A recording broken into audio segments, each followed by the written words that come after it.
Welcome back, everyone. Today, I'm going to introduce you to one of my favorite authors, the famous Ruskin Bond. Have you heard of him? He's an Indian author of British descent and currently lives in the beautiful hill station of Mussoorie. I'm sure some of you would have visited. He's contributed a lot to children's literature and has won many prestigious awards. What I love about his stories are that they bring us close to nature and show us the beautiful world out there through his lovely tales. Most of his works are influenced by life in the hill stations at the foothills of the Himalayas where he spent his childhood. So I'm going to read to you one of my favorite stories today. So get comfortable, close your eyes if you want, and let the adventure begin. Come, let's hear about a special tree. One day, when Rakesh was 6, he walked home from the Mussoorie bazaar eating cherries. They were a little sweet, a little sour, small, bright red cherries, which had come all the way from the Kashmir Valley. Here in the Himalayan foothills where Rakesh lived, there were not many fruit trees. The soil was stony, and the dry, cold winds stunted the growth of most plants. But on the more sheltered slopes, there were forests of oak and deodar. Rakesh lived with his grandfather on the outskirts of Mussoorie, just where the forest began. His father and mother lived in a small village 50 miles away, where they grew maize and rice and barley in narrow terraced fields on the lower slopes of the mountain. But there were no schools in the village, and Rakesh's parents were keen that he should go to school. As soon as he was of school-going age, they sent him to stay with his grandfather in Mussoorie. He had a little cottage outside the town. Rakesh was on his way home from school when he bought the cherries. He paid 50 paisa for the bunch. It took him about half an hour to walk home, and by the time he reached the cottage, there were only 3 cherries left. "Have a cherry, grandfather," he said, as soon as he saw his grandfather in the garden. Grandfather took 1 cherry and Rakesh promptly ate the other 2. He kept the last seed in his mouth for some time, rolling it round and round on his tongue, until all the tang had gone. Then he placed the seed on the palm of his hand and studied it. "Are cherry seeds lucky?" asked Rakesh. "Of course." "Then I'll keep it." "Nothing is lucky if you put it away. If you want luck, you must put it to some use." "What can I do with the seed?" "Plant it." So Rakesh found a small space and began to dig up a flower bed. "Hey, not there," said grandfather. "I've sown mustard in that bed. Plant it in that shady corner where it won't be disturbed." Rakesh went to a corner of the garden where the earth was soft and yielding. He did not have to dig. He pressed the seed into the soil with his thumb and it went right in. Then he had his lunch and ran off to play cricket with his friends and forgot all about the cherry seed. When it was winter in the hills, a cold wind blew down from the snows and went whoo, whoo, whoo in the deodar trees, and the garden was dry and bare. In the evenings, grandfather and Rakesh sat over a charcoal fire, and grandfather told Rakesh stories about people who turned into animals, and ghosts who lived in trees, and beans that jumped and stones that wept, And in turn, Rakesh would read to him from the newspaper, grandfather's eyesight being rather weak. Rakesh found the newspaper very dull, especially after the stories. But grandfather wanted all the news. They knew it was spring when the wild duck flew north again to Siberia. Did you know, sweet peas, that birds from other countries fly all the way to India to spend the winter here? And when spring arrives, they migrate back to where they came from. So early in the morning, when Rakesh got up to chop wood and light a fire, he saw the V-shaped formation streaming northward, the calls of the birds carrying clearly through the thin mountain air. One morning in the garden, he bent to pick up what he thought was a small twig and found to his surprise that it was well rooted. He stared at it for a moment, then ran to fetch grandfather, calling, "Dada, come and look! The cherry tree has come up." "What cherry tree?" asked grandfather, who had forgotten about it. "The seed we planted last year. Look, it's come up." Rakesh went down on his haunches while grandfather bent almost double and peered down at the tiny tree. It was about 4 inches high. "Yes, it's a cherry tree," said grandfather. "You should water it now and then." Rakesh ran indoors and came back with a bucket of water. "Don't drown it," said grandfather. Rakesh gave it a sprinkling and circled it with pebbles. "What are the pebbles for?" asked grandfather. "For privacy," said Rakesh. He looked at the tree every morning, but it did not seem to be growing very fast. So he stopped looking at it, except quickly out of the corner of his eye. And after a week or two, when he allowed himself to look at it properly, he found that it had grown at least an inch. That year, the monsoon rains came early, and Rakesh plodded to and from school in raincoat and chappals. Ferns sprang from the trunks of trees. Strange-looking lilies came up in the long grass, and even when it wasn't raining, the trees dripped and mist came curling up the valley.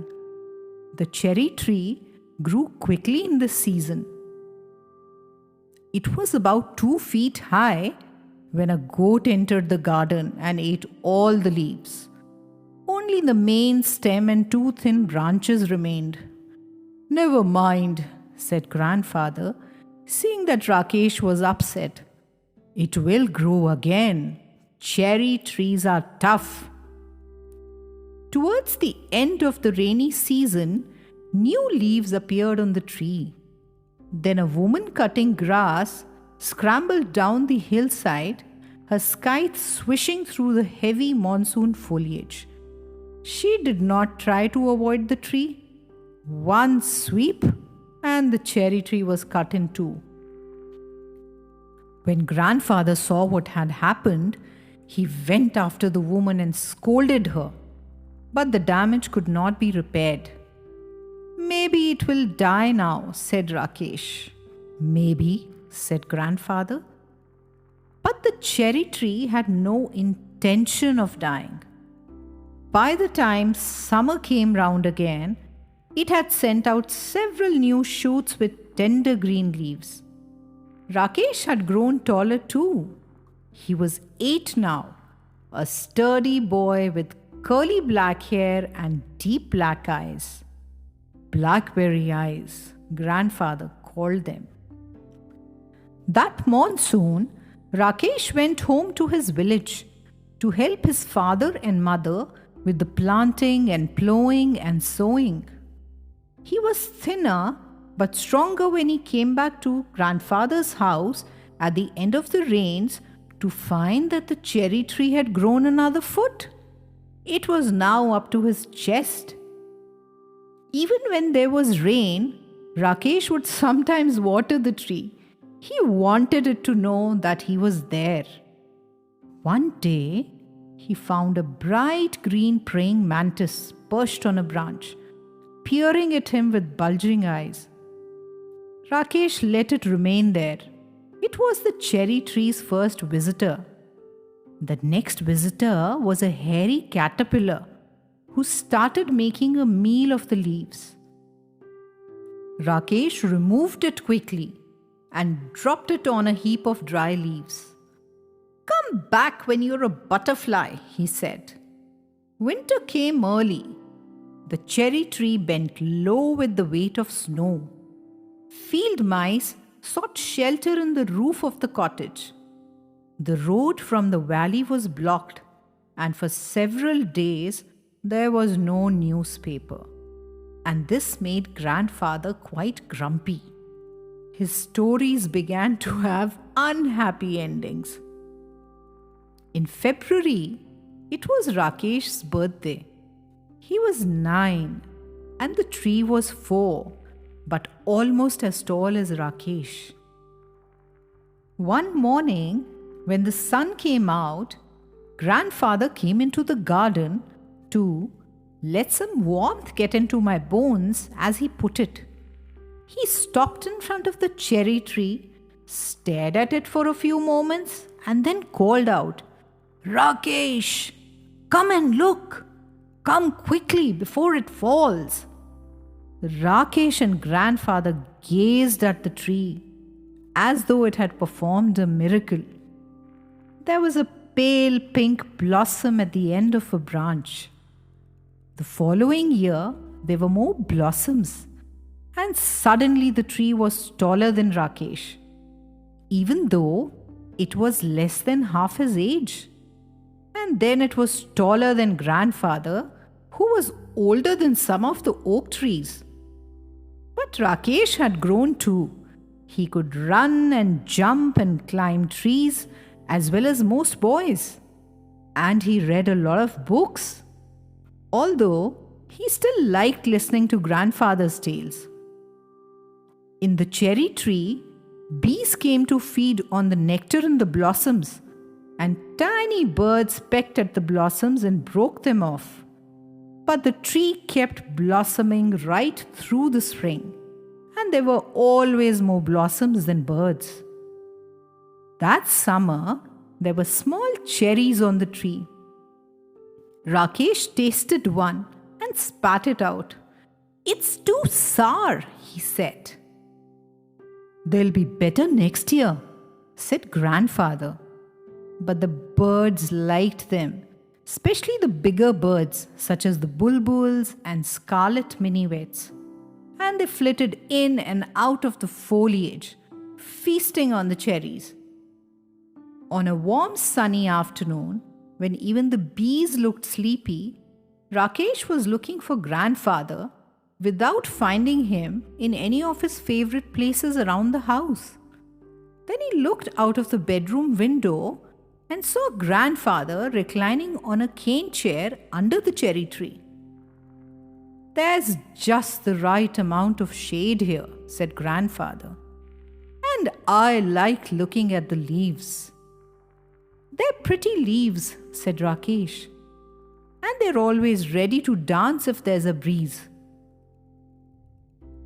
After Grandfather had come indoors, Rakesh went into the garden and lay down on the grass beneath the tree.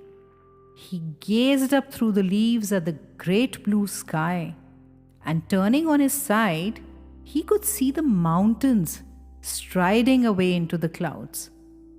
He was still lying beneath the tree when the evening shadows crept across the garden. Grandfather came back and sat down beside Rakesh, and they waited in silence until the stars came out and the night jar began to call. In the forest below, the crickets and cicadas began turning up, and suddenly the trees were full of the sound of insects. There are so many trees in the forest, said Rakesh. What's so special about this tree? Why do we like it so much? We planted it ourselves, said grandfather. That's why it's special. Just one small seed, said Rakesh, and he touched the smooth bark of the tree that he had grown. He ran his hand along the trunk of the tree and put his finger to the tip of a leaf. I wonder, he whispered, is this what it feels to be God? What a beautiful and inspiring story, isn't it? Takes me back to my childhood. The pure joy and intention of having his own tree made our friend Rakesh enjoy a lovely bond with the cherry tree. He decided to become its guardian. So, my dear friends, we all have the ability to start and create something new. Planting trees is a good idea, helps Mother Nature immensely. But besides that, think hard about what you would love to create. Till we meet again, be good, my friends.